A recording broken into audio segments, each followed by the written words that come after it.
I guess I should start by saying that my life looked perfect on Instagram.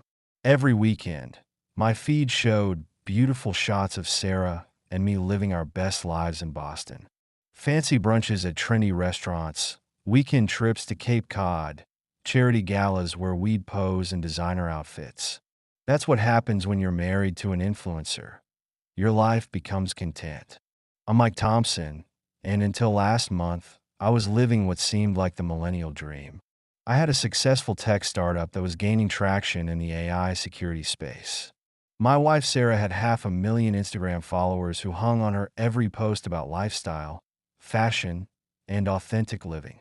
We lived in a renovated Victorian house in Brookline, the kind of place that made her followers swoon with envy.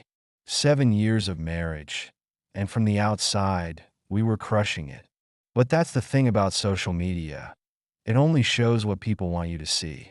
It started on a Tuesday evening when I was running diagnostics on our home security system. As the CEO of a cybersecurity startup, I'm paranoid about digital safety. Regular security checks were my thing, like some people check their stock portfolio. That's when I noticed something odd. An unknown device kept accessing our network at strange hours. At first, I thought it might be one of Sarah's many smart devices she used for her content creation.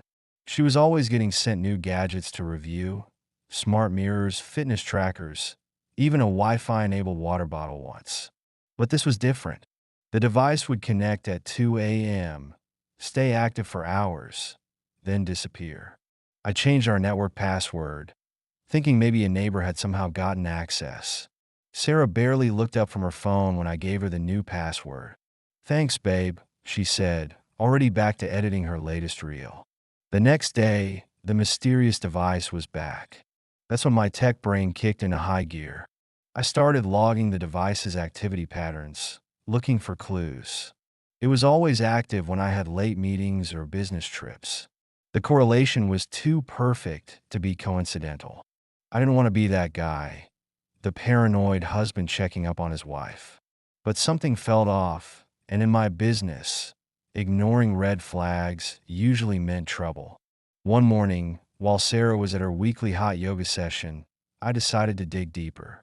I knew she kept all her content creation gear in her home office, a perfectly curated space that featured in countless Instagram posts. The room was exactly as it appeared in her photos. White desk, rose gold accessories, motivational quotes on the wall. But I wasn't interested in the aesthetic. I was looking for that mystery device. That's when I noticed her makeup case, a luxury brand thing that cost more than my first car. It seemed heavier than it should be. My hands were shaking as I examined it, feeling like I was crossing a line. But then I found the false bottom. Inside was an iPhone I'd never seen before, sleek and expensive. My heart was pounding as I picked it up. This wasn't some influencer review product. This was something else entirely. I needed to know what was on that phone, but it was locked. I tried the obvious passwords: her birthday, our anniversary, even her favorite fashion designer's name. Nothing worked. I heard her car pulling into the driveway and quickly put everything back exactly as I'd found it. That night, I could barely sleep. The phone kept haunting my thoughts. Why did my wife need a secret phone? The next morning, I called in sick to work. As soon as Sarah left for a content creation workshop, I grabbed the phone and drove to downtown Boston. I found a small phone repair shop wedged between a tattoo parlor and a vintage clothing store. The guy behind the counter looked like he'd seen every kind of digital drama possible. "Need help with a locked phone?" he asked before I even spoke. I nodded, placing the iPhone on the counter. "Wife's phone?" he asked, raising an eyebrow. "Something like that," I muttered. He didn't ask any more questions, just named his price and got to work. 20 minutes later, he handed me back the phone, unlocked. I sat in my car, staring at the screen. The truth was right there, waiting to be discovered. With trembling fingers, I opened the Messages app. What I found made me wish I'd never looked. Hundreds of messages with multiple men. Photos that made me sick to my stomach. Hotel confirmations, secret meeting arrangements, intimate conversations. There was Jason, the real estate agent who kept sending her house listings, and much more. A fitness instructor named Brad who did more than help with her workout routines. And someone saved simply as are. Their conversations filled with dollar signs and luxury hotel names. My successful, beautiful wife was living a double life. While I was building my company, she was building a secret empire of affairs. The timestamps matched perfectly with my business trips. The locations aligned with her influencer events. Everything I thought I knew about our marriage was a carefully curated lie. I downloaded everything I could find in my own phone. Evidence. I needed evidence. Because I knew Sarah, she wouldn't just admit to this. She would find a way to spin it, just like she spun everything for her followers. I returned the phone exactly where I'd found it. That evening, I watched her create content for her Instagram, talking about authenticity and living your truth. The irony made me want to scream, but I stayed quiet, planning my next move. I needed to be smart about this. One wrong step, and she'd turn this around on me. I spent the next week gathering more evidence. Our home security cameras had caught her late-night visitors. Bank statements showed mysterious hotel charges. Even our smart doorbell had recorded timestamps of her comings and goy. NGS.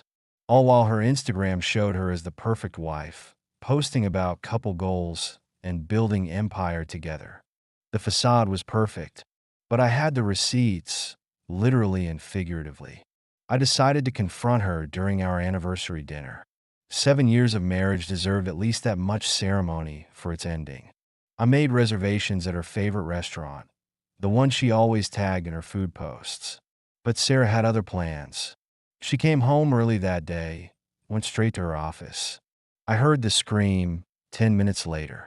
When I ran upstairs, she was standing there, the secret iPhone in her hand. "What is this?" she demanded, her influencer mask cracking. "You tell me," I said quietly. "You went through my things?" Her voice rose, already shifting to victim mode. "I found your secret, Sarah." "What secret?" "This is a work phone." I pulled out my own phone, started playing one of her videos with R. Her face went pale. Then, in a move that would have been perfect for her dramatic Instagram stories, she threw the phone against the wall. "You're trying to destroy me," she screamed. "No, Sarah. You did that yourself."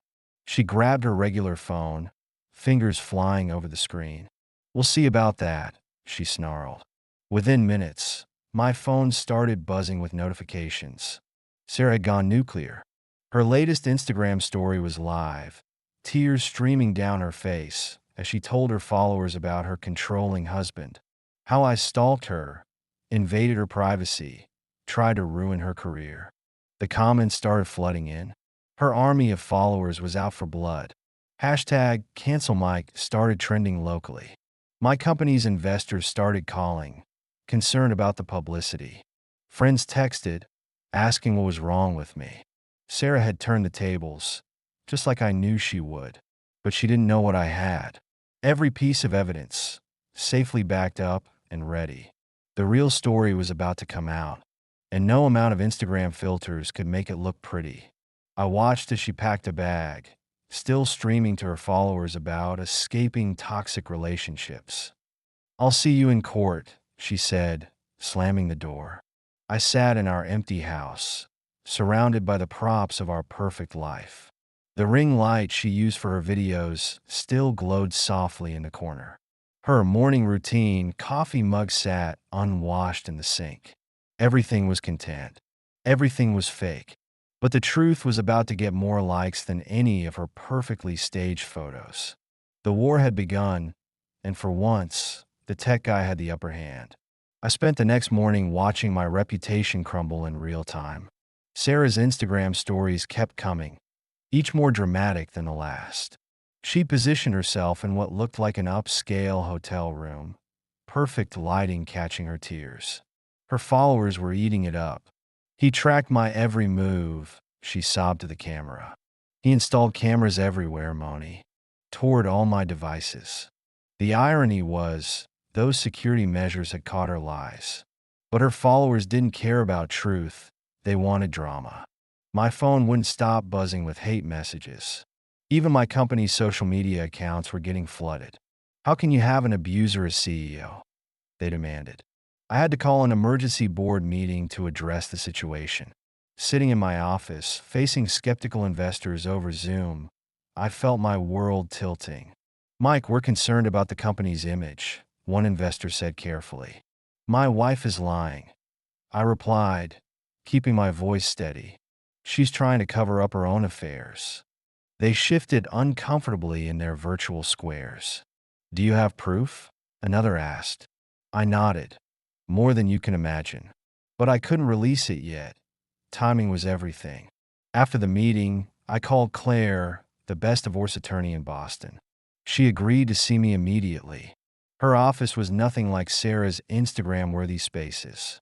It was all dark wood and leather, old money and power. Show me what you have, she said, skipping the small talk. I pulled out my phone and started playing the videos. Claire watched without expression as Sarah's double life unfolded. Hotel meetings with her, who turned out to be Richard Maxwell, a tech billionaire. Gym sessions with Brad that never involved actual exercise. Private house tours with Jason that ended in the master bedroom. This is good, Claire nodded. Very good. She's destroying me online, I said. Let her, Claire smiled. The higher she builds this story, the harder she'll fall. We spent hours planning our strategy. Claire was thorough, ruthless, and exactly what I needed. Meanwhile, Sarah had moved on to phase 2 of her attack. She'd given an exclusive interview to a popular YouTube drama channel, sitting in what looked like a safe house, but was actually the Four Seasons. She spun tales about my controlling behavior and tech abuse. He used his company's security systems to stalk me, she claimed. He wouldn't let me have any privacy. The video went viral. My parents called, worried and confused. Son, what's happening? My dad asked. Just wait, I told them. The truth will come out. But watching Sarah's performance, I had to admit she was good. Every tear, every trembling smile was perfectly calculated. She'd built her career on creating engaging content. Now she was using those skills to destroy me. That night, I couldn't sleep. I walked through our house, looking at all the spots she'd used for photos. The breakfast nook where she'd posed with her morning smoothie. The home office where she'd filmed productivity tips. The bedroom where she'd taken selfies in, just woke up like this makeup. Everything was staged, everything was content.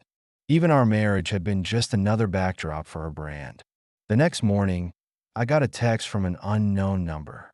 Hey, TH. About the content. The proceedings began with her lawyer painting me as a tech-obsessed control freak. They showed screenshots of our home security system, presented logs of network activity monitoring, tried to spin my cybersecurity expertise as a weapon. Mr. Thompson used his technical knowledge to create a prison, her lawyer declared. A digital cage that trapped my client in her own home. Sarah dabbed at her eyes with a monogrammed handkerchief. I had to admit, she was giving an Oscar-worthy performance. But then it was our turn. Claire stood up, calm and collected. Your Honor, we'd like to present evidence of Mrs. Thompson's actual activities. The first video played on the courtroom screen. Sarah, entering the Four Seasons at midnight. Richard Maxwell following 5 minutes later. The timestamps matched my business trips exactly. More videos followed. Brad the trainer arriving at our house late at night. Jason's private house tours that lasted hours. Sarah's face remained composed, but her knuckles were white. Then Claire played the audio. Sarah's own voice, planning her exit strategy with Richard, discussing how to spin the divorce on social media, laughing about how her followers would believe anything. The judge's expression darkened with each new piece of evidence. Your Honor, Claire continued, Mrs. Thompson's social media campaign was carefully orchestrated. She showed the timeline, how Sarah had planned each post, each interview, the fake tears, the staged safe house videos, all while she was the one having multiple affairs. Sarah's lawyer tried to object, claimed the evidence was obtained illegally. But everything was properly documented, perfectly legal. My security system had done exactly what it was designed to do: protect my home. The judge called a recess. In the courthouse hallway, Sarah finally broke character. "You're ruining everything," she hissed at me.